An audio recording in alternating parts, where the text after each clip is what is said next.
नमस्कार, स्वागत है आप सभी का आज के और एक महत्वपूर्ण वीडियो में। आज की इस वीडियो में हम लोग बात करेंगे पीजीटी रिजल्ट के संबंध में।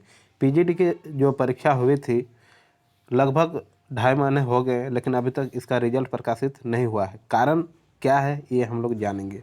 हालांकि आप जानते होंगे कि लैब असिस्टेंट का जो रिजल्ट फाइनल हो चुका है उसका डॉक्यूमेंट वेरिफिकेशन चल रहा था, जिस कारण पीजीटी का रिजल्ट में थोड़ा सा लेट हुआ। इसके अलावे छठ था, दीपावली थी, इसके बाद आप जानते हैं कि आने वाले दिसंबर में या जनवरी के फर्स्ट वीक में सीजीएल की परीक्षा होने वाली है, जिस कारण पीजीटी के रिजल्ट में थोड़ा कहीं ना कहीं देर हो रही है।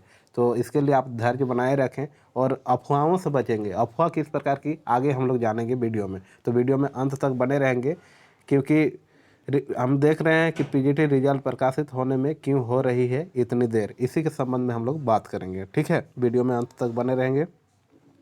जैसा कि आप देख पा रहे हैं, झारखंड कर्मचारी चयन आयोग, ये जो खबर है, ये जो न्यूज है, आप 15 नवंबर वाले पेपर में देख सकते हैं। कालीनगर चाय बागान नामकुम रांची, है ना। आवश्यक सूचना क्या है कि इस संबंध में, हालांकि इस संबंध में कोई शिकायत अथवा सूचना नहीं मिली है, परंतु अफवाहें सुनने को मिली है कि धोखाधड़ी करने वाले कुछ तत्व नियुक्तियों हेतु प्रतियोगिता परीक्षा आयोजित करने वाले विभिन्न आयोगों एवं संगठनों के परीक्षार्थियों के नियुक्ति का धोखा देकर उनके प्रवेश पत्र यानी एडमिट कार्ड सहित मूल शैक्षणिक अभिलेख एवं धोखाधड़ी से राशियां ठग लेते हैं। यानी किसी प्रकार से अगर अफवाह फैली हुई है कि आप इतना दीजिए तो हम आपका जॉब दिलवा देंगे, तो इस प्रकार की धोखाधड़ी में आप न रहें। आप अपना मूल सर्टिफिकेट यानी शैक्षणिक प्रमाण पत्र जितने हैं और प्रवेश पत्र जो एडमिट कार्ड है, आप किसी भी प्रकार से किसी भी व्यक्ति को न दें।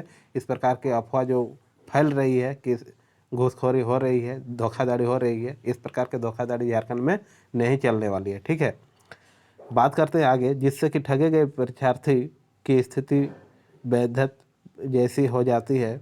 अतः झारखंड कर्मचारी चयन आयोग के परीक्षार्थी एवं उनके अभिभावकों को सचेत एवं सावधान किया जाता है कि ऐसे धोखेबाजों के झांसे में किसी भी परिस्थिति में कदापि न आए, है ना।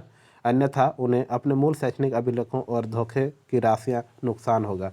एक तो आपका पैसा भी फिजूल के खर्च हो जाएंगे, मतलब बिना मतलब का धोखेधड़ी में आपका चला जाएगा। इसके अलावा फिर धोखेबाजों के झांसे में नहीं रहने बोला गया है।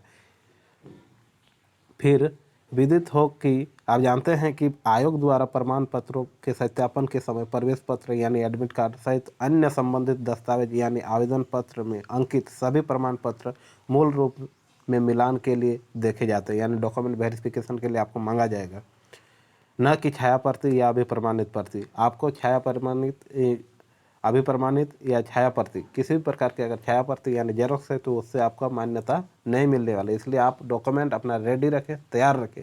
अगर किसी प्रकार से आप धोखेधड़ी में, धोखेबाज में के साथ झांसे में आते हैं तो आपका बहुत ही बड़ा नुकसान होने वाला है। आप हमेशा तत्पर रहें और तैयार रहें अपने डॉक्यूमेंट वेरिफिकेशन के लिए। अगर आपकी परीक्षा अच्छी गई है तो मूल प्रमाण पत्र उपलब्ध नहीं होने पर परीक्षार्थी की अभ्यर्थी रद्द करने का प्रावधान है। अगर आपके पास सर्टिफिकेट नहीं है तो आपकी परीक्षा भले अच्छी गई हो, लेकिन आपको मान्यता नहीं मिलने वाली है, आपकी अभ्यर्थिता रद्द हो जाएगी। ठीक है, ज्ञातव्य है कि आयोग, तो इस प्रकार के अगर पछतावा बाद में न हो, इसके लिए आप तत्पर रहें, तैयार रहें, और आने वाले कुछ ही दिनों में आपको रिजल्ट प्रकाशित देखने को मिलेंगे, क्योंकि आप किसी प्रकार की बाधा उत्पन्न होने वाली नहीं है। ज्ञातव्य है कि आयोग के तत्वाधान में आयोजित परीक्षाओं में ऑनलाइन आवेदन पत्र प्राप्त करने के माध्यम से संचालित कराई जाती है।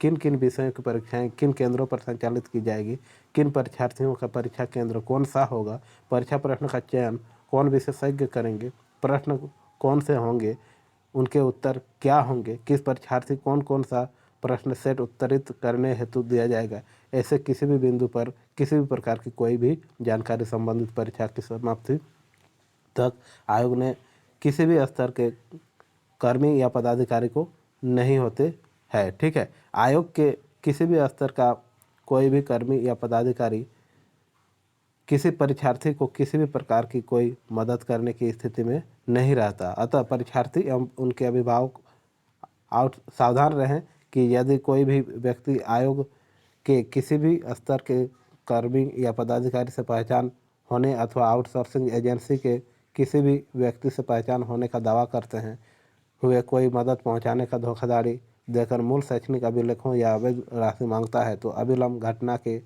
स्पेसिफिक विवरण, जैसे उदाहरण के तौर पर घटना की स्थिति एवं समय, घटनास्थल, आरोपी का नाम एवं पता, घटना का विवरण, यदि कोई साक्ष्य हो तो। अगर कोई इस प्रकार के काम कर रहे हैं, धोखाधड़ी वाला काम कर रहे हैं, और अगर वो पकड़े गए तो उसके ऊपर कानूनी कार्रवाई की जाएगी, ऐसे साफ तौर पर लिखा गया है। इसलिए ऐसे झांसों के साथ आप बचें, ऐसे झांसे वाले लोगों से बचें, क्योंकि आप अगर अच्छे परीक्षा दिए हैं, आपकी परीक्षा अच्छी गई है, आपके अच्छे अंक आ रहे हैं, तो आप निश्चिंत रहें, आपका डॉक्यूमेंट वेरिफिकेशन होगा और जब फाइनल रिजल्ट आ जाएगा तो फिर आप निश्चित रूप से आप एक सरकारी जॉब के रूप में होंगे। ठीक है, जिससे कि छल एवं धोखाधड़ी करने वाले ऐसे तत्वों के विरुद्ध साक्ष्य अनुसार प्राथमिकी दर्ज कराकर उनके खिलाफ कठोर कार्रवाई सुनिश्चित की जा सके। स्पष्ट लिखा है, किसी भी प्रकार के अगर साक्ष्य हैं आपके पास, इस प्रकार के धोखाधड़ी मेरे साथ हुआ है, तो आप साक्ष्य लेकर आप प्राथमिकी दर्ज करा सकते हैं। साफ तौर पर लिखा गया है, यानी आप सतर्क रहें, सावधान रहें, थोड़ा सा धैर्य रखें, आने वाला समय निश्चित रूप से आपका होगा। यही ईश्वर से कामना करते हैं, यही हमारी विश्वास है आप सभी के ऊपर कि आप अच्छे परीक्षा दिए हैं, परीक्षा अच्छी गई है, निश्चित रूप से आपका रिजल्ट होगा। आप निश्चिंत रहें, आने वाले कुछ ही समय में आपको परीक्षा 2-4 दिन में आपको देखने का मिलेगा परीक्षा का परिणाम। ठीक है, हो सकता है एक बार फाइनल आंसर की दे, या तो फिर डायरेक्ट आपको रिजल्ट देखने को मिल सकता है। इसलिए आप निश्चिंत रहें, तैयार रहें डॉक्यूमेंट वेरिफिकेशन के लिए। सभी कागजात, मूलभूत कागजात जो हैं, जो सर्टिफिकेट हैं, मूल सर्टिफिकेट, सभी को आप अपने पास रखें, किसी भी प्रकार के झांसे में ना आए, यही आपसे आग्रह है, यही आपसे उम्मीद है। ठीक है, वीडियो में अंत तक बने रहने के लिए आपका बहुत बहुत धन्यवाद। एक आप सरकारी नौकरी अवश्य प्राप्त करें। ठीक है, धन्यवाद।